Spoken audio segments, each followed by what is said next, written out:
Joko Widodo, Presiden yang ke-7 Republik Indonesia. Dan hari ini kita akan membahas tentang 7 kehebatan Jokowi sehingga ia disebut sebagai politisi tercanggih yang dimiliki oleh bangsa Indonesia. Kita bahas.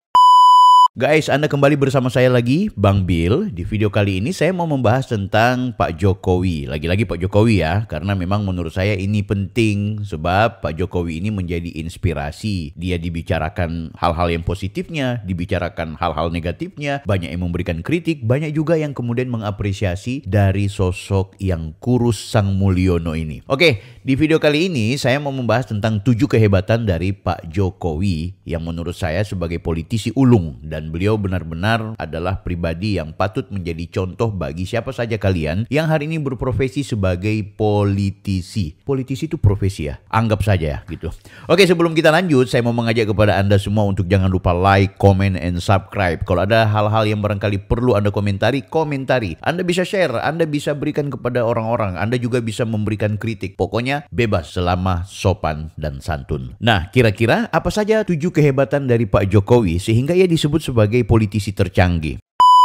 Pertama, beliau adalah satu-satunya presiden yang mencetak sejarah yang bisa membuat anaknya, anak kandung loh, menjadi wakil presiden Republik Indonesia. Kita ketahui bersama, Mas Gibran Rakabuming Raka yang merupakan wali kota di Solo, kemudian akhirnya menjabat sebagai wakil presiden. Ini tentu tidak luput dari arahan dan sentuhan dari sang ayah, yaitu Pak Jokowi. Dalam catatan sejarah Republik Indonesia ini, kita tidak pernah mendapat ada presiden yang memberikan kesempatan kepada anaknya untuk menjadi wakil presiden atau bahkan presiden.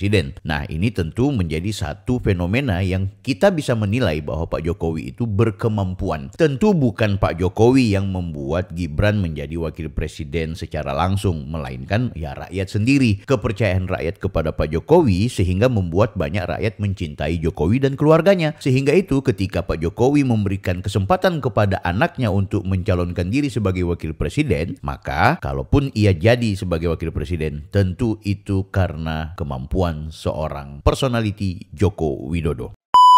Kehebatan yang kedua sehingga Pak Jokowi disebut sebagai politisi tercanggih yang pernah ada di Indonesia adalah karir politiknya yang selalu naik. Ya kita tahulah Pak Jokowi itu dari mana gitu. Dia kan orang biasa saja. Di Solo ternyata beliau hanyalah orang yang bekerja di mebel ya, yang punya usaha mebel. Ya orang menyebutnya sebagai tukang kayu guys.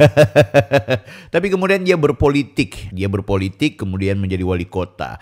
Ketika jadi wali kota beberapa momen dia sudah cukup tersohor ketika jadi wali kota, punya performa terbaik dan kemudian juga memiliki prestasi yang luar biasa. Akhirnya ia pun diberikan kesempatan menjadi gubernur di DKI Jakarta guys. Jadi bukan menjadi gubernur di Jawa Tengah yang notabene-nya di sana adalah Solo gitu kan. Jadi seharusnya kalau dari Solo kan ya jadi gubernurnya untuk Jawa Tengah. Tapi ini enggak, nyebrang ke Jakarta guys, menjadi gubernur di ibu kota. Ini luar biasa. Nah, hebatnya lagi karirnya terus naik.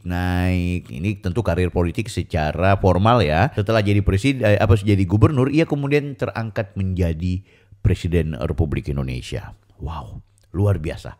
Ini tentu menjadi catatan sejarah yang tidak dimiliki dalam rekor-rekor siapapun figur yang ada di negara Republik Indonesia ini. Oke guys, nah apakah dengan kita mengetahui bahwa karir politik yang naik ini menjadi kemudian orang mensematkan kepada Pak Jokowi sebagai pribadi tercanggih dalam berpolitik? Iya dong, karena kesempatan untuk mendapatkan peluang-peluang dan juga jabatan-jabatan strategis seperti yang dimiliki oleh Pak Jokowi itu tidak semua orang. Ini menarik.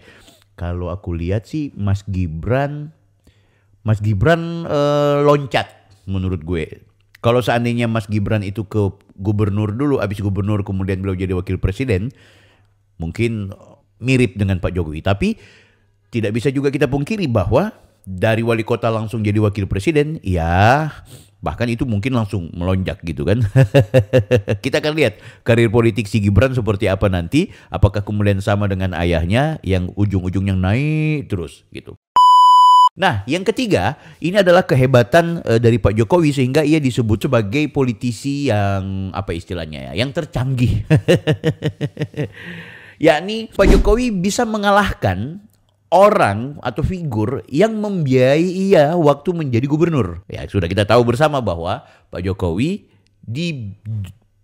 dibiayai atau apa istilahnya.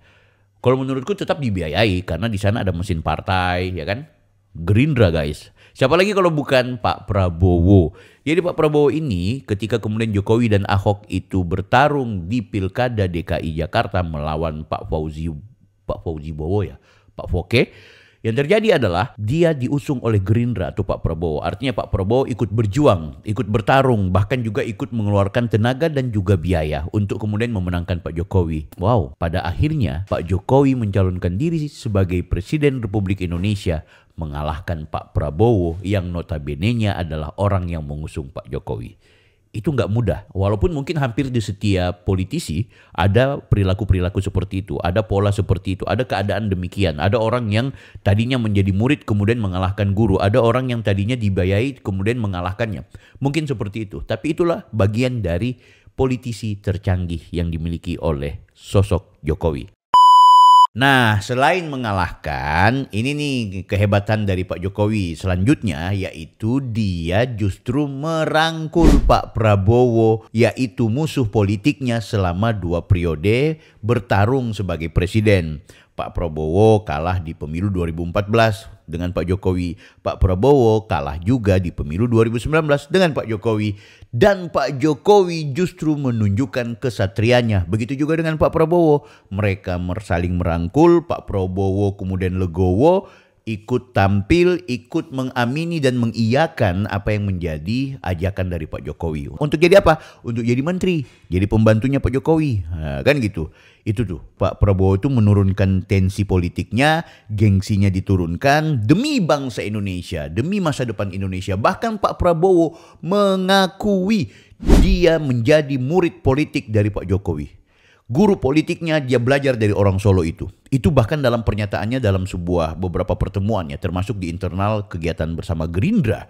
Nah, ini menarik, guys. Artinya inilah kehebatan dari kecanggihan sosok Jokowi yang menjadikan rivalnya menjadi sahabatnya. Nah, karir politiknya yang membuat dia semakin canggih lagi, yaitu adalah dengan mengalahkan partai yang pernah membesarkannya. Dan partai itu bukan partai main-main, bukan partai kecil, bukan partai abal-abal. Dia adalah Partai Demokrasi Indonesia Perjuangan, di mana Jokowi selalu menjadi orang yang diusung oleh PDIP, ya, baik sebagai kendaraan politik dan juga sebagai partai yang kemudian memberikan proses kaderisasi kepada Pak Jokowi. Guys, Jokowi mengalahkannya. Kapan Pak Jokowi mengalahkan PDIP? Ya tentu di saat pemilu 2024 kemarin, dan juga hari ini Pilkada 2024 Jokowi berhasil menumbangkan kandang-kandang banteng. Kandang-kandang atau wilayah-wilayah yang dimana di situ PDIP pernah berkuasa. Entah berkuasa baru 1 periode atau sudah berkuasa bertahun-tahun. Baik di Jawa Tengah, di Jawa Timur, di Jawa Barat, ya kan? Demikian juga di Sulawesi Utara, di Banten. Ini luar biasa. Ini adalah prestasi yang harus kemudian kita nilai bahwa Pak Jokowi nggak sembarang. Pak Jokowi tentu tidak main-main dan Pak Jokowi bukan orang biasa-biasa saja. Tercanggih dalam hal itu. Selanjutnya, dan kalau kita mau membahas lagi tentang Pak Jokowi, ada satu hal yang menurut saya menarik. Dan ini yang terakhir, ini yang ke-7. Bahwa Pak Jokowi berhasil meraih di atas 80% kepuasan rakyat terhadap kinerja beliau sebagai presiden. Ini adalah prestasi yang luar biasa. Prestasi di mana seorang Jokowi ketika menjadi presiden mendapatkan kepercayaan publik yang luar biasa. Kecintaan publik yang luar biasa. Rakyat menilai bahwa Pak Jokowi berhasil menjadi presiden. Kepuasan ini belum tentu akan disematkan kepada elit-elit politik, kepala-kepala daerah, bahkan kepada presiden yang lain. Belum tentu. Dalam catatan sejarah, kepuasan di atas 80% hanya dimiliki oleh Bapak Joko Widodo. Guys, itu demikian ya. Barangkali 7 kehebatan dari sosok Jokowi sehingga dia disebut sebagai politisi ulung, sebagai politisi tercanggih. Aku yakin masih banyak ya. Ini cuma garis besar saja. Banyak sekali kehebatan beliau. Dan beliau tidak akan pernah turun. Saya yakin beliau tidak akan pernah turun sampai dengan memang situasinya kalah. Jangan melihat karena beliau sudah bukan presiden, beliau tidak bisa melakukan apa-apa. Saya nggak percaya tuh beliau cuma jalan-jalan dengan cucu, beliau cuma main-main, makan soto, makan di warung-warung makan. Itu adalah bagian dari performa politik dari sosok Jokowi. Tapi bagusnya Pak Jokowi selalu bergerak untuk kepentingan rakyat. Terserah Anda benci atau tidak kepada beliau, tapi yang jelas Pak Jokowi adalah teladan bagi banyak orang. Kita perlu memberikan apresiasi. Sekaligus juga kita perlu memberikan kritik terhadap kebijakan-kebijakan beliau waktu menjadi presiden. Tapi apakah kemudian itu akan terus berkelanjutan? Setidaknya beliau sudah memberikan yang terbaik untuk Indonesia. Kalau ada hal-hal yang kurang berkenan, di komen aja, oke? Kita diskusi di komentar. Saya Bang Bill, Offside.